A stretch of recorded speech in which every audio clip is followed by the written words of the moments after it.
Coming up on the list, we help you negotiate a better salary, try a taste of the Mediterranean, and It's totally like the 60s and 70s. step out in style with a vintage look. I love platform shoes. That's always my go-to. Plus, why E.T. is still flying high after 40 years. I'll be right here. But first, how to save money when you rent a car. It's your life, it's your list, and it starts right now. Hey everyone, I'm Jimmy Rhodes. The price of renting a car these days has gone way up. And on top of that base price, the rental places offer options that can add up fast. So we're looking at how to rent a ride without paying more than you should. And that's our featured story at the top of the list. Renting a car? Don't get taken for a ride by the barrage of sneaky charges. There are a lot of ways to get around fees that they tend to tack on that can drive up the cost of a rental. Benjamin Preston, autos reporter for Consumer Reports, shares some ways to avoid getting nickel and dime. Before you return your car, think about fuel surcharges. Rental car places tend to be all clustered in the same place usually, especially if it's near an airport. And there will be gas stations there too. And they can be more expensive than some that are a few miles away. So either give yourself plenty of extra time and check apps like Gas Buddy or AAA, or be ready to pay the piper. You have to decide what kind of person you are. Are you going to be the person who's showing up at the last minute and you're not going to have time to fill up because you're like, oh my God, I got to catch my flight? If that's the case, you'll get hit with a fuel surcharge. I've returned cars with half a tank that I was supposed to return full, and I'm like, whoops, and then they tack on $60 or $100. You could also go with the prepaid fuel option. They'll set it at more or less market rates. It might be on the high side a little bit. But if you don't return the tank empty, you're paying for gas you don't use. And that's your money in their pocket.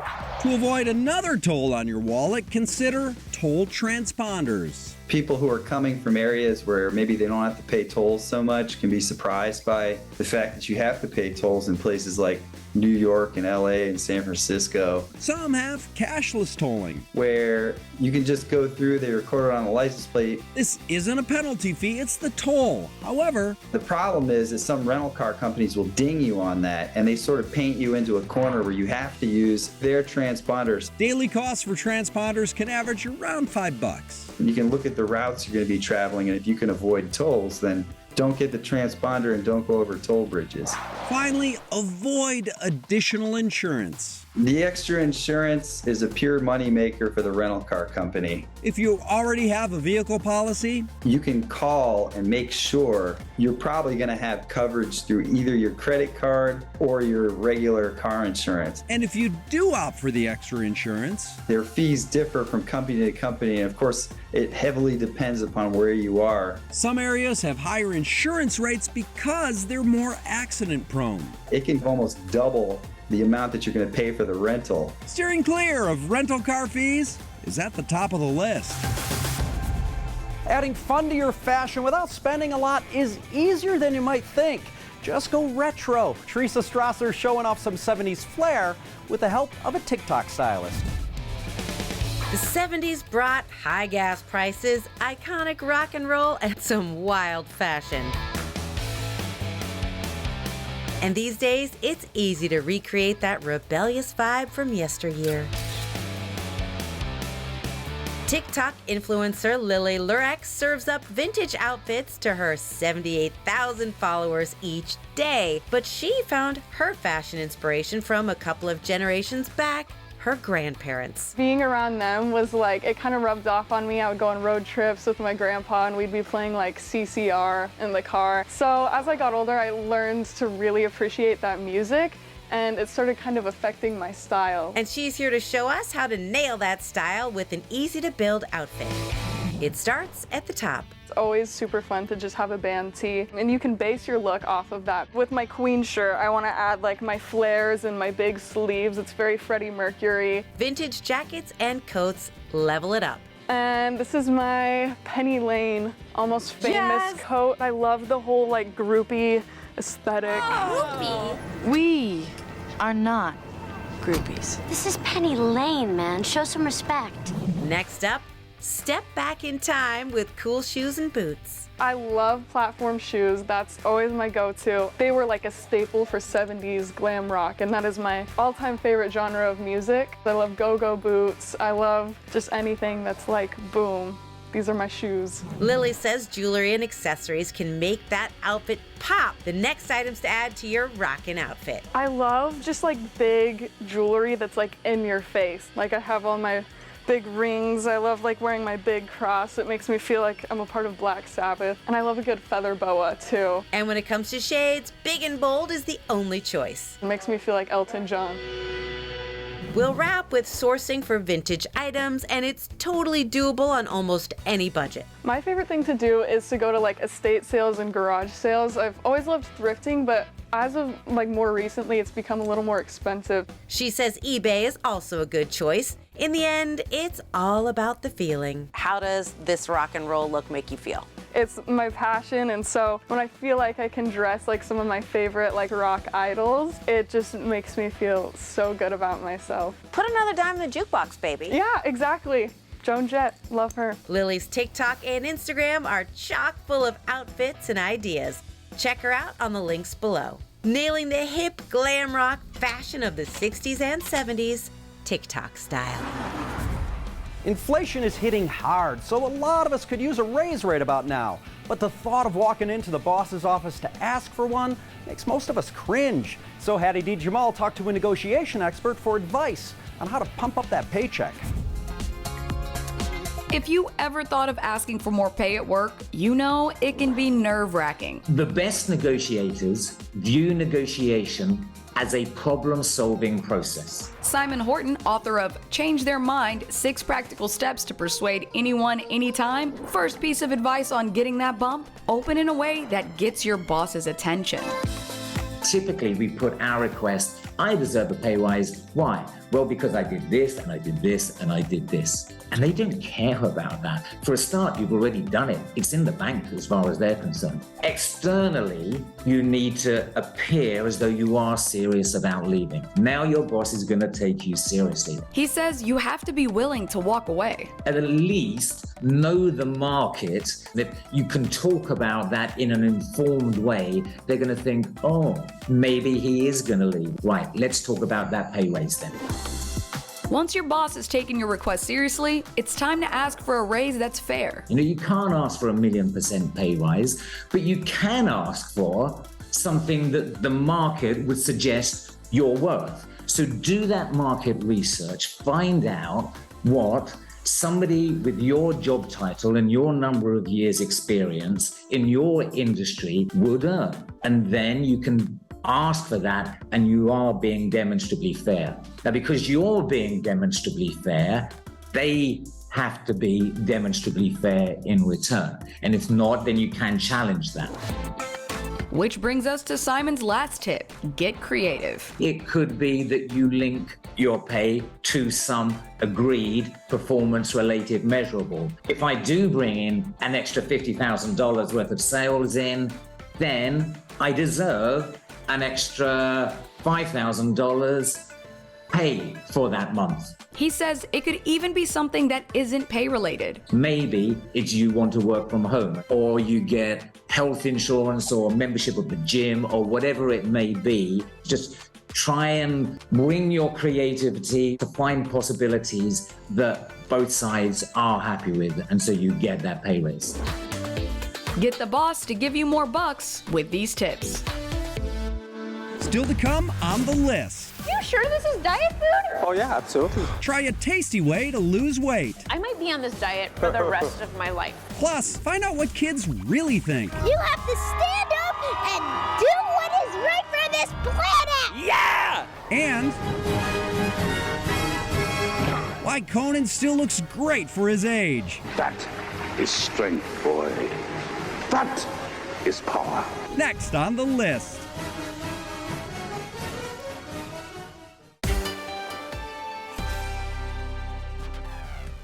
We're back. 5 times in a row, the Mediterranean diet has been named the Diet of the Year, perhaps because of the wide variety of tasty and healthful ingredients it includes.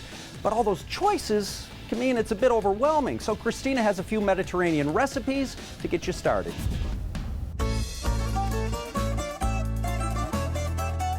The toughest part of any weight loss regimen is staying excited about it. Enter the Mediterranean diet. Most people fail in their diet because they get tired of the same old grind, day in, day out. We hit up Basil Osmani, co-founder and owner of Pita Jungle, for some recipes that'll make your taste buds as happy as your scale. Starting with the High Plains Drifter Garbanzo Bowl. It's a take on a traditional Mediterranean dish with garbanzo beans and a crema sauce, except it's made of Greek yogurt. Okay. Not heavier stuff, and infused with Southwest flavors. Other ingredients include tomato, cucumber, celery, red onion, bell pepper, and for a little fire, jalapeno. And then, give it a good mix. Like everything else in the Med diet, olive oil.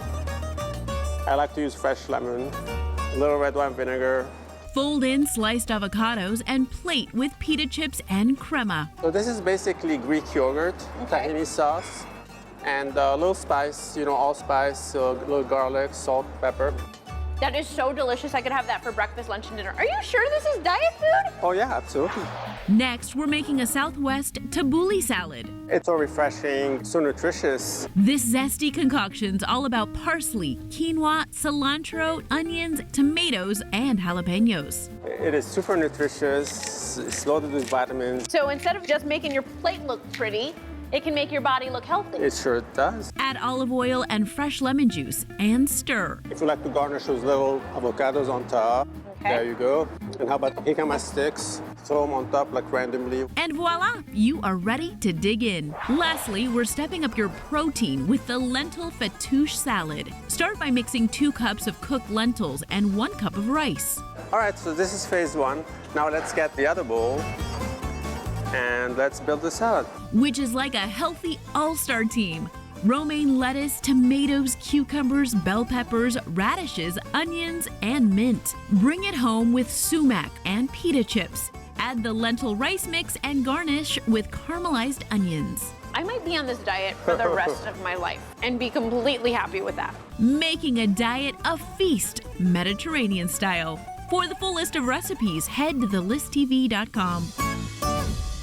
They say a smile a day keeps the doctor away, and these positive stories will help. They're your weekly reminder that kindness wins. First up is Julian Shapiro Barnum, the creator and host of a wholesome video series that gives us unfiltered takes on some of life's most complex questions. Why do you think you were put on this planet? To be kind to everyone. To everyone? I guess. He started recess therapy last year and has racked up over 2 million Instagram followers and over 300,000 on his YouTube channel. In his videos, he interviews New Yorkers aged 2 to 9 on some serious topics like the economy and the environment. We're gonna do better moving forward, right? You have to stand up and do what is right for this planet. The world would be better if adults just listen to kids. My kids tell me the same thing, and you know what? They're probably right. At number 2, a psychology student who uses her TikTok platform to raise awareness of the connection between cleaning and mental health. Because as human beings, our senses naturally take in all of our surrounding stimuli, whether we like it or not. Rogan Ingram goes by not the worst cleaner, and on her videos, she shows how she deep cleans the homes of people in unlivable situations, all free of charge. Please know if you are struggling, your self-worth is never dependent on the cleanliness of your home. It's always okay to reach out for help, and it doesn't make you any less of a person. Her before and afters have gone viral, helping her gain about 4.2 million followers. Because I don't want to make cleaning content that's just satisfying or motivational. It's about having a comfortable home that you deserve. Amazing. And last on our kindness wins list, a teacher in Kentucky who spreads joy in his community with some unique works of art. I try to find things that a lot of people can relate to. I try not to, to do just things that are hot right now. Tyler Watts is known as Post-it Picasso for his large, colorful murals made entirely with Post-it notes. He began creating these in 2018, and his art has been displayed in local businesses, colleges, libraries, and more. Sometimes I almost run out of ideas, but I try to find things that kids can relate to just as much as adults can. His pieces can take anywhere from 1,000 to up to 10,000 Post-its. It's like thousands of little reminders that art is awesome. And those are 3 stories that show kindness wins. Coming up, we take you back to the 80s to celebrate some movies turning 40 this year, including a Steven Spielberg-directed classic. Stay with us. We have a quick list of ways to be a good role model for others with physician and wellness expert, Dr. Gail Myers. When you help others, it makes for a better community, a better life. First, emphasize what you've learned from your mistakes. When people realize that we all make mistakes, it makes it a lot easier to just be ourselves. Second, encourage community service. Bringing your gifts to the community adds value where there's need. And third, praise them. Genuine compliments and praise to friends and family helps them to be reassured. For more list tips, head to thelisttv.com.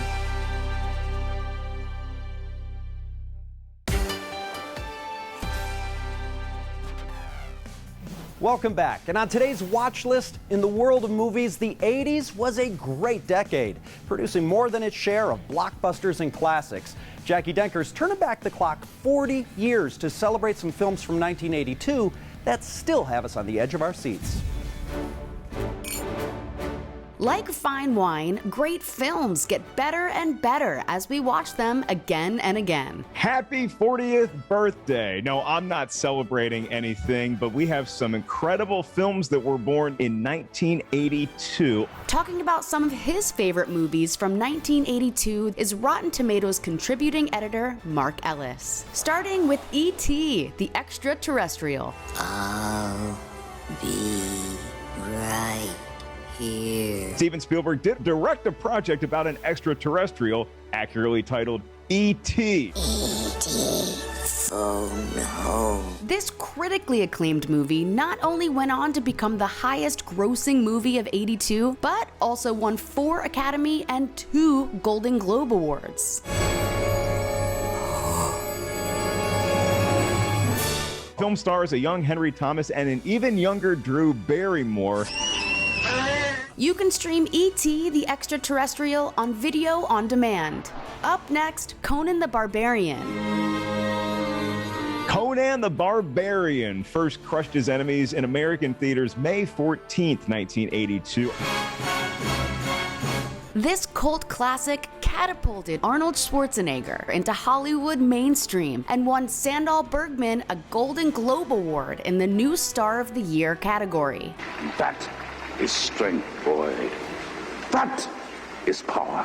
Arnold and Sandahl Bergman's body types were so unique and singular, production couldn't find stunt doubles that would pull it off. So Arnold and Sandahl just ended up having to do all the stunts themselves. You can watch Conan the Barbarian on video on demand. And finally, First Blood. Rambo, John Jay. October 22nd, 1982 brought us First Blood, the story of a Vietnam vet who returns home to find that the fighting for him is just beginning. Don't push it, I'll give you a war you won't believe. This smashing hit spawned a franchise consisting of 4 sequels, an animated television series, a comic book series, several video games, and an Indian remake. It was the first major American blockbuster released in China. Debut First Blood. First Blood is available on HBO Max, celebrating the 40th anniversary of some iconic movies on the watch list. And all 3 of those classic movies turning 40 have stars that everyone can do impressions of. Think about it, E.T., ouch. Stallone, you get the idea. And if you're feeling hungry for some takeout, you're going to want to hear this next hack before placing that order. Last on our list is next.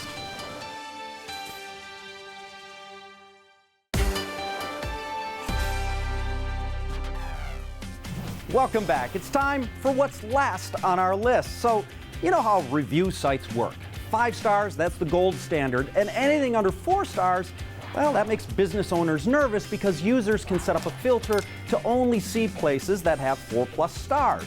Well, according to TikTok user Freddie Wong, if you set that filter up on Yelp, you'll be missing out on the best Chinese food. The easiest way to find authentic Chinese food, assuming you're living in a major metropolitan area, is to go on Yelp and look for restaurants with 3.5 stars. Exactly 3.5, not 3, not 4. 3.5 stars is the sweet spot for authentic Chinese food. The video's racked up millions of views, and he's getting overwhelming support in the comments. So what's going on here? Well, according to Freddie, this has to do with differences in American and Asian food culture. Tipping's not really a thing in China, so servers aren't buttering you up for that 20%, which means they're not going to come by and chit-chat and ask how you're enjoying your meal or top off your Coke. In fact, if you need your server again after the food's dropped off, you'll probably have to flag him or her down. The waiters are not going to pay attention to you. They're going to be rude, but it's going to taste better. So a lot of American Yelp users want to ding the restaurant for poor service, but the food is just too good to go on blast with a 1 or 2 star rating, so bam, you wind up at exactly 3.5 stars for better Chinese food than a 5-star rated restaurant. And yeah, now I'm hungry for Chinese food, so I'm going to put this theory to the test right about now. That's what's last on our list. Thanks for watching. We'll see you next time. Tomorrow on the list, check out what's on the menu. Oh my gosh. From high-end steaks. That's melting in your mouth. Yes. To a healthful snack. You bite into one and you're immediately going to get that sweet kick. Ingredients you can make yourself. You can make homemade apple cider vinegar, and it's really easy. And a glass of bubbly to wrap it up. And you see the bubbles, sign of a quality champagne. Grab a seat at the table and see what's on the menu. Tomorrow on the list.